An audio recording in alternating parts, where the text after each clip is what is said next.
Picture this. You're at a protest. The air is thick with passion, voices rising in unison, demanding change.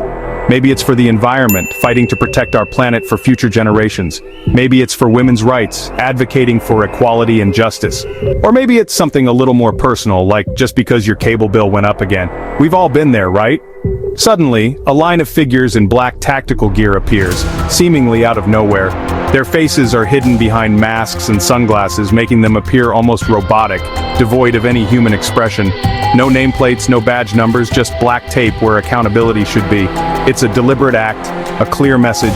It's chilling, like a surgeon walking in with a ski mask. You wouldn't trust them with your life, would you? But this isn't a dystopian movie, some far-fetched Hollywood fantasy.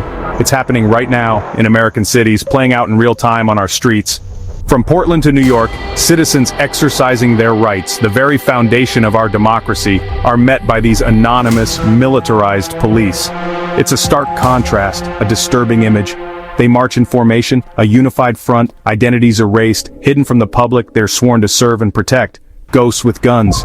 If one shoves you or fires tear gas, causing you physical harm and emotional distress, who do you report it to? How do you seek justice when the perpetrator is hidden behind a wall of anonymity? Officer tallish guy with the sinister vibe? It sounds absurd, but that's the reality we're facing. This anonymity turns public servants into unaccountable instruments of state power, eroding the very principles of justice and fairness. The police uniform was meant to make officers identifiable, easily recognizable members of the community, a symbol of trust and accountability, fostering a sense of security and mutual respect. When the badge is covered, deliberately obscured from view, that contract is broken. The bond between law enforcement and the community they serve is fractured. It sends a message: I am above the law, I am not accountable to you. A chilling declaration of unchecked power. This isn't just a fashion choice, it's not about aesthetics or personal preference. It's a fundamental shift from transparency to impunity, from serving the public to operating outside its reach. The rise of anonymous policing is accelerating, becoming an increasingly common sight at protests and demonstrations, leaving a trail of unanswered questions and abuses, fueling distrust and resentment within the communities they police. And it's changing the relationship between police and the public, creating a dynamic of fear and suspicion in ways we can't ignore. This is a crisis of accountability, and it demands our attention. How did we get here? It didn't happen overnight. After 9/11, police departments started getting military gear, and a new militarized mindset. Protesters became enemy combatants, and hiding identity became standard.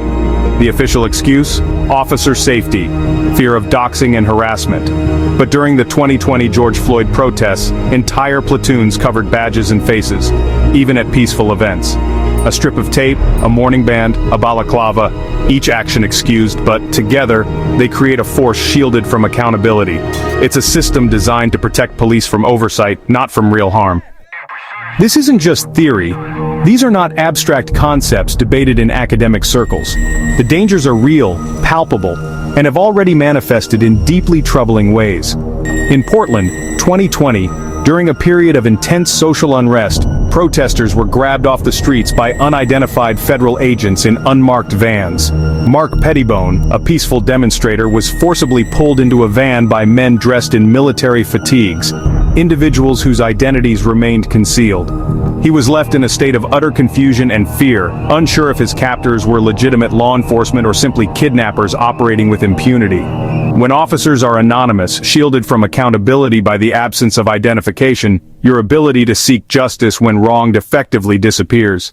Legitimate complaints hit a bureaucratic wall, rendered futile if you can't identify the specific officer involved in the alleged misconduct. In New York City, during a wave of protests, thousands of complaints were filed against officers observed deliberately covering their badges, obscuring their identities. Subsequent reports found that this practice fostered a culture of impunity within the police force, emboldening misconduct and eroding accountability. Ultimately, such actions shattered public trust in law enforcement, creating a climate of suspicion and fear within the communities they are sworn to protect.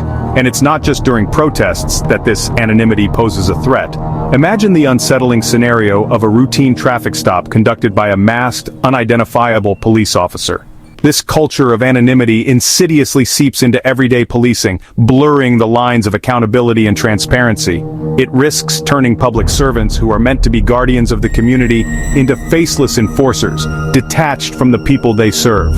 It's a dangerous path that ultimately erodes the crucial human element of policing, damaging the relationship between law enforcement and the communities they protect.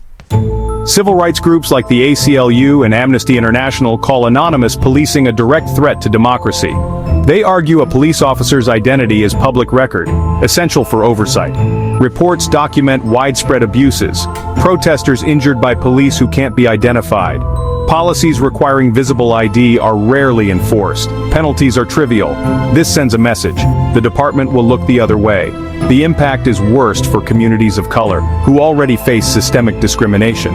Anonymity makes it nearly impossible to hold officers accountable for racial bias. It's not just a procedural issue, it's a tool for injustice. Police leaders say anonymity is about officer safety, fear of doxing and harassment. But does that outweigh the public's right to accountability? No. Anonymity protects officers from consequences, not just threats. When all cops are masked, trust in all cops plummets. There are better ways to protect officers' digital security. Real investigations without sacrificing transparency. Letting officers cover badges is the lazy way out, prioritizing police comfort over public rights. When police operate anonymously, they shift all the risk onto the public. That's not democracy, it's a step toward authoritarianism. Are we living in a police state? Is that where we're headed? It's a question more and more people are asking themselves. Maybe not yet, but the signs are there, lurking beneath the surface. The erosion of civil liberties, the increasing militarization of law enforcement, these are not abstract concerns. Anonymous, militarized police. Officers shielded from accountability by anonymity and equipped as if they're going to war, suppressing dissent and operating with impunity, silencing voices of protest and acting without fear of consequence, are hallmarks of authoritarianism. These are the characteristics of a system where power is concentrated and unchecked. When officers hide their identity, when they conceal their names and badge numbers, they stop being public servants, accountable to the people they are sworn to protect, and become an occupying force, an army of enforcers imposing their will on the population. The solution isn't complicated, it's not some grand, unattainable ideal. We need real laws, concrete legislation that addresses these issues head-on, making it illegal for on-duty police to obscure their identity. There should be no exceptions, no loopholes, not just policies, which can be easily ignored or circumvented. Laws with teeth and real penalties. Consequences that deter misconduct and hold individuals accountable. We need independent, civilian-led oversight bodies, free from political interference and police influence, with real power, the authority to investigate, subpoena, and recommend disciplinary action. Ultimately, it's about what kind of country we want. What kind of society are we building for ourselves and future generations? Do we want transparent, accountable law enforcement where officers are held to the highest standards of conduct?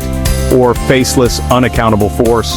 A system where abuse goes unchecked and justice is elusive? Rebuilding trust means pulling off the masks, both literally and figuratively, and reminding police they work for us. They are public servants, not masters. It's time for a performance review, a serious and honest assessment of how well our law enforcement agencies are serving the public.